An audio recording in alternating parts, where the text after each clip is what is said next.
Darwin's game abruptly starts by showing us a high schooler named Hamada fleeing from an unknown assailant. He criticizes the unfairness of the game and looks to call for help. After realizing he had no one to call, he quickly decided to invite his friend Kaname.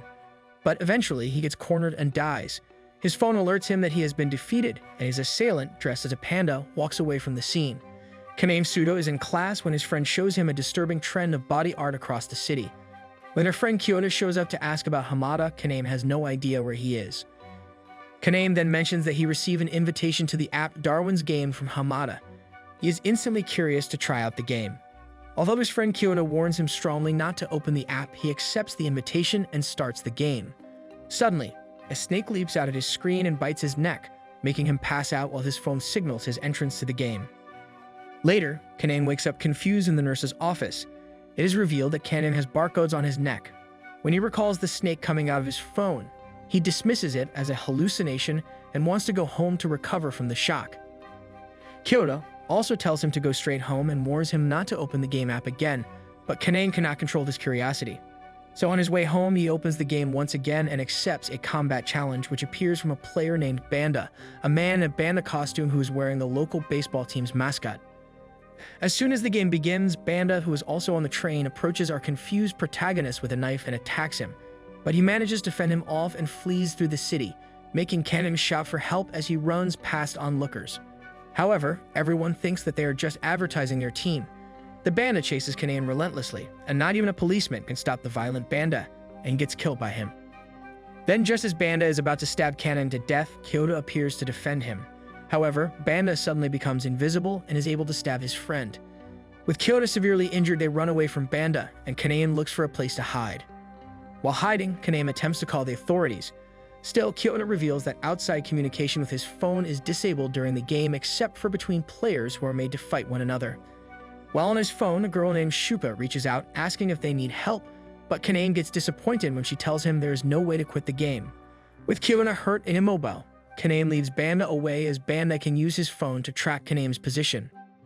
Banda, who has taken the policeman's gun, corners Kaname into a bathroom, but Kaname ambushes him with a fire hydrant, making him run outside. However, the fight ends abruptly when Banda's invisibility ultimately proves to be his eventual downfall when he is struck by a passing car, handing the victory to our lucky protagonist. Banda's lifeless body is teleported piece by piece, leaving only a pixelated outline on the ground. Kaname is familiar with these pixel outlines because they have been appearing all over the city lately, and people have taken them for modern street art. But now Kaname realizes they are the remains of those who were lost in Darwin's game. After his fight, Kaname rushes back to his friend Kyoto, but all he finds is just another pixel outline, and he realizes that Kyoto died from blood loss. His friend has passed a final message to him, telling him to survive, mourning the loss of his two friends. High-ranking player Shuka Kurino learns of Kaname's victory over Banda and is amazed at the rookie's win over his strong opponent.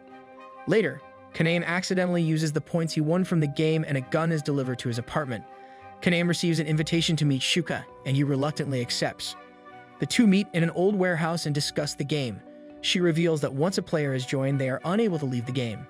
Shuka states that she cannot trust him until he reveals his sigil, a unique ability the game gives players to help them fight. However, Kaname can't give her an answer because when he checks his phone, Kaname sees that his listed ability is undefined. Shuka challenges him to a fight as she can't trust him if he does not know his sigil. Kaname is able to fend off Shuka's attack by temporarily blinding her with a flashlight. Still, even Shuka's blind spells are immensely powerful, so he attempts to flee but is trapped by Shuka, as she has locked the warehouse. Shuka turns on the lights, and with all the exits blocked, Kaname attempts to fight back, but his stun gun is broken. Kaname recognizes her sigil, which can control big chains and snake-like motions, piercing her enemies with sharp tips. While Kaname tries to escape the chains, he hears a voice inside of him, which finally leads him to discover his sigil. He is able to summon any weapon he has touched before. A gun that was delivered to his home earlier now suddenly appears in his hand, and although he was cornered, Kaname leads Shuka into a trap and is able to ambush her in the dark and defeat her. Kaname refuses to kill Shuka, which confuses her, and she surrenders the match, losing some points to him. Kaname lets out a sigh of relief and faints on her chest. The next morning, our protagonist somehow wakes up in Shuka's bed. Shuka, while she is naked, asks our innocent protagonist to create a clan with her, as joining forces is a popular tactic by many players in Darwin's game to fight together, defend each other, and collect points together. Afterwards, Shuka explains that Darwin's game has a point system that players can use to redeem real-life benefits and items.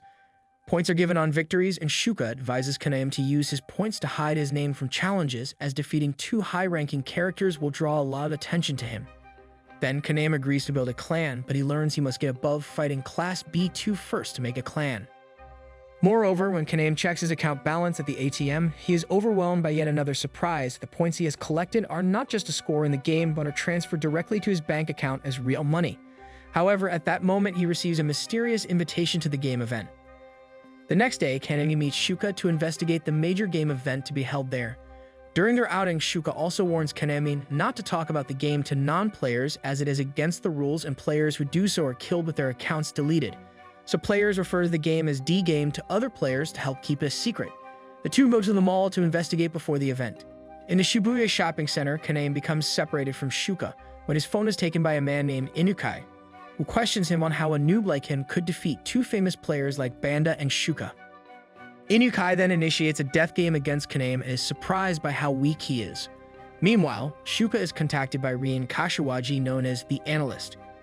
Rin makes her living in the game as an information broker by collecting and selling interesting data and information. While fighting with Inukai, Kanaim manages to steal Inukai's phone. As this would mean death if the phone was damaged, Inukai surrenders and reveals he is part of the Danjo's Boxing Club clan. Shuka also arrives, but the treasure game starts soon after as the three of them are teleported away. Suddenly, the treasure hunt begins and the players are transferred to separate locations. Kanaim finds himself in a hotel room and receives information about the treasure hunt. The goal of the 300 participants is to each find at least 3 golden rings within 24 hours.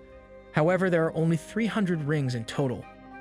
As the game starts, Wang, the leader of the 8th, hits ambush but quickly kills his attacker, making her fall from a building, and pixelated geography appears in place of her body. As Shuka watches, she realizes that the game is using some sort of hypnosis to convince the people who aren't playing to leave so they won't disrupt the game experience. That's kinda scary. Kanaim finds out that his phone has a function called alternate reality, which enables him to observe the rings and track the movements of the players. Additionally, it makes the cityscape look like a ruin. Almost immediately, Kanaim discovers his first ring hidden under his bed. However, he is unable to keep it for very long because he is attacked outside of his hotel room by a player armed with a machine gun. Kanaim is soon cornered when plants block all the emergency exits and stairs, so he surrenders his ring to his attacker. The man attempts to shoot Kanaim but is out of bullets, so at that moment, Kanaim pulls out a pistol and points at the men, but in the end he can't shoot them. Laughing at his indecisiveness, a man decides to spare Kanaim so he can save his remaining bullets and leaves through the elevator. Kanaim is eager to get out of the building and find Shuka, but it turns out that this can't be done because the stairs are all blocked by tree roots. Since Kanaim doesn't know any other way out of the building, he's about to get on the elevator when suddenly the analyst, Rin, appears and stops him. As the lift doors open, Kanaim realizes why Rin had warned him, which is that his previous attacker with the machine gun was lying motionless on the ground, entangled in the grasp of a lot of plants. Rin recognizes right away that this is the work of the powerful player known as the florist, who has covered the entire building in plants and is utilizing his plant sigil to block the exits, lead the players into a trap in the elevator of the building, and then eliminate them. During this time, an audience is watching the players in the event, and Shuka and Wang have already accumulated a significant number of rings. During her search for Kanaim, Shuka is ambushed by a seemingly small clan, but she is easily able to get rid of them. In light of Kanaim's inexperience, Rin approaches him for an alliance and proceeds to shock him with the details of his personal history. After much deliberation, Kanaim decides that he will join the alliance. As Kanaim and Rin look for an alternative route out of the building, a frightening thought occurs to them. It causes them to wonder why the assailant's body was still present in the elevator and why it had not been transformed into a pixelated design. Just as the two realize the implications of this case, again answer to their question. Rin determines that the florist is not actually killing players, but rather turning them into slaves by controlling them with plants after she observes that the crowd of zombie-like players that attacked them did not appear to have been killed by the plants, but instead possessed by them. This leads Rin to the conclusion that the florist is not actually killing players, but using them as his slaves.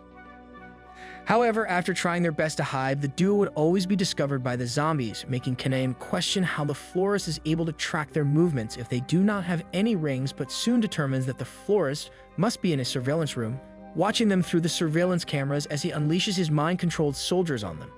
Therefore, Kanaim and Rin destroy the surveillance cameras. After that, Rin makes use of her sigil to perform an analysis of the information in order to determine where the florist will position his troops next. The two of them then devise a plan while hiding out in a hotel room to figure out their next step. Soon after, the florist is able to locate them, but when his soldiers investigate, they discover that both of them have already left the room. Florist is then alerted by Rin trying to use grenades to blow up the plants blocking the exit. Therefore, he gives the order for his soldiers to give chase. Rin leads the soldiers several flights of stairs and uses her ability to dodge their bullets and fight back.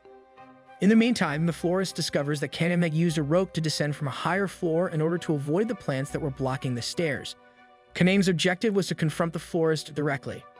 On the ground floor, Kanem comes face to face with the florist, who is prepared to battle him and transforms into a formidable and heavily armored plant thing. Kanem puts forth every effort possible in an effort to overcome the florist. He shoots him with his machine gun, throws grenades at him, and blinds him with stun grenades, but the florist appears to be too powerful with plant armor, and Kanem starts to become exhausted from the constant use of his sigil to summon more weapons. Kanem manages to get away from the florist momentarily by using a flashbang, but the florist quickly catches up with him.